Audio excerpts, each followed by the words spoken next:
Привет, где ты вырос, город или село? Я вырос, наверное, в селе все-таки. Между Мариуполем, э, короче, недалеко от Мариуполя. Есть село, где я вырос. Вот.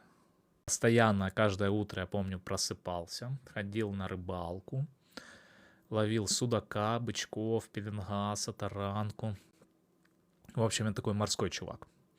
Вырос в селе недалеко от моря.